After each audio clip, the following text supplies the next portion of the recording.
দেশে যখন স্বাধীনতা যুদ্ধ হয়েছিল আমি নিজে আন্দামান সেলুলার জেলে গিয়েছিলাম। আরে এ তো চোর, এক চুন্নি, ওইটা চুন্নি আর এটা চোর। এত বড় বুদ্ধি, এত বড় বুদ্ধি,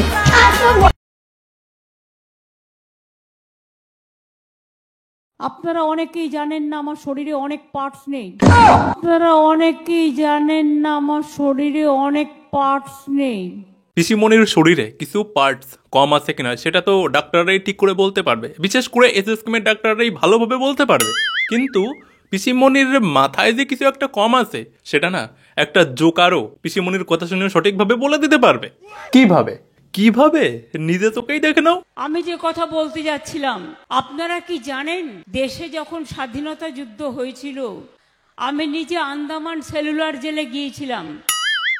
আমি দেখে এসেছিলাম ওখানে যে স্বাধীনতা সংগ্রামীরা ছিলেন দীর্ঘদিন বন্দী, তাদের মধ্যে সবচেয়ে বেশি সংখ্যক ছিল বাংলা এবং তারপরেই ছিল পাঞ্জাবি বন্ধুরা। তো কি বুঝতে পারলে তো ব্যাপারটা? না ঠিক বুঝতে পারলাম না। আচ্ছা, তোমার কি মনে আছে আমাদের দেশে স্বাধীনতার যুদ্ধ হয়ে দেশ স্বাধীনতা কবে লাভ করেছিল? ওই 1947 সালের 15ই আগস্ট। তাহলে এবার তুমি বলো যে আমাদের দেশ স্বাধীন হয়েছে টোটাল কত বছর হতে চললো? 1947 থেকে কত বছর হলো?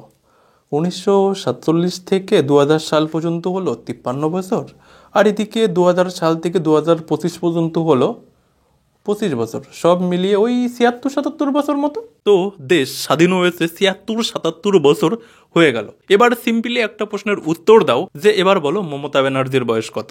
ওটা তো জানি না, চলো গুগল থেকে জেনে নিই।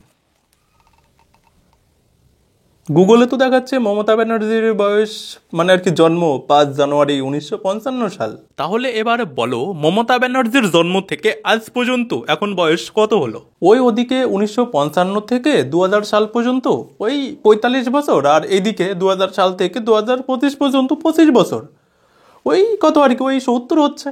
তাহলে এবার সবাইকে একটুখানি বোঝাও না যে আমাদের মাননীয়া পিসিমণির জন্ম হয়েছে 70 বছর আগে আর দেশ স্বাধীন হয়েছে 77 বছর আগে। তাহলে আমাদের মাননীয়া সে তার জন্মের 7 বছর আগেই সে কি করে দেশের স্বাধীনতার যুদ্ধের সময় আন্দামান সেলুলার জেলে গিয়েছিল? আরে বাপরে, এটা তো ভালো করে তখন খেয়ালই করিনি। আর একবার ভিডিওটা চালাও তো দেখি। আপনারা কি জানেন দেশে যখন স্বাধীনতা যুদ্ধ হয়েছিল আমি নিজে আন্দামান সেলুলার জেলে গিয়েছিলাম। আমি নিজে আন্দামান সেলুলার জেলে গিয়েছিলাম।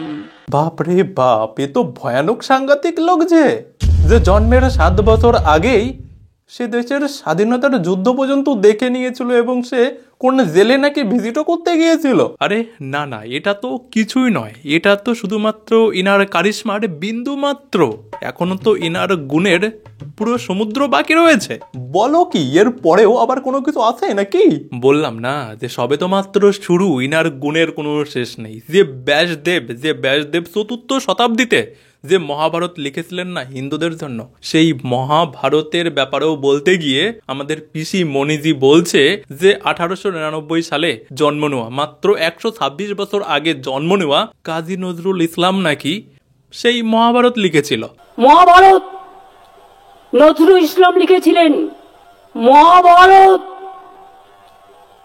নজরুল ইসলাম লিখেছিলেন। বাহ পিসিমন্ত্রী বাহ, তুমি তো দেখি একেবারে হিন্দু সমাজের ধর্মীয় গ্রন্থের ইতিহাসটাকে পর্যন্ত তেলে ভাজার মতো ভেজে দিচ্ছ। আরে ইনি তো শুধু হিন্দুদের ধর্মীয় ইতিহাসটাকেই তেলে ভাজার মতো ভেজে দিচ্ছে না, ইনি অলিম্পিকে সোনা জেতা ভারতীয় খেলোয়াড়দেরকে পর্যন্ত ইতিহাস থেকে গায়েব করে দিচ্ছে। ভারত আজ পর্যন্ত অলিম্পিকে সোনা পায়নি, তোমরা পাবে। ভারত আজ পর্যন্ত অলিম্পিকে সোনা পায়নি, ভারত আজ পর্যন্ত অলিম্পিকে সোনা পায়নি। আমাদের এই ভারতবর্ষ আজ পর্যন্ত অলিম্পিকে 10টা বা 11টা সোনার পদক জিতেছে, কিন্তু ইনি বলছে ভারত আজ পর্যন্ত গোল্ড মেডেল পায়নি। চলো মেনে নিলাম এগুলো একটুখানি পুরনো, এই জন্য হয়তো ইনি ভুলে গেছে, ভুল করে বলে ফেলেছে, তাই না? তো চলো ঠিক আছে, কিন্তু 2021-এ নীরজ চোপড়া সোনা জিতেছিলেন, তার কারণে আমাদের বাংলা জুড়ে সমস্ত মিডিয়াতে উৎসব পালন হয়েছিল। টোকিও ট্র্যাক অ্যান্ড ফিল্ডে ভারতের সোনার ছেলের উত্থান, নীরজ চোপড়া এই মুহূর্তে ইতিহাস ছুঁয়েছে নীরাজ চোপড়া, আমাদের ঘরের ছেলে। বিশ্বমঞ্চে আবারও ভারত প্রমাণ করলো তারা কোনো কিছুতেই পিছিয়ে নেই। সারা বাংলা জুড়ে মেন স্ট্রিম মিডিয়াগুলো এইরকম ভাবে এই খবরটা প্রচার করেছিল, নিউজ করেছিল। তারপরেও আমাদের মাননীয়া কি বলছেন, আমাদের পিসিমণি বলছেন যে ভারত আগে কখনো সোনা পায়নি। ভারত আজ পর্যন্ত অলিম্পিকে সোনা পায়নি। হ্যাঁ দিদি, হ্যাঁ দিদি। গত 6 বছরে আমাদের পিসিমণি মুখ দিয়ে যা ঝেড়েছে না, বিশ্বাস করুন এতটা ঝাড় হয়তো রানু মণ্ডল সে তার নিজের হাত দিয়েও দিতে পারেনি।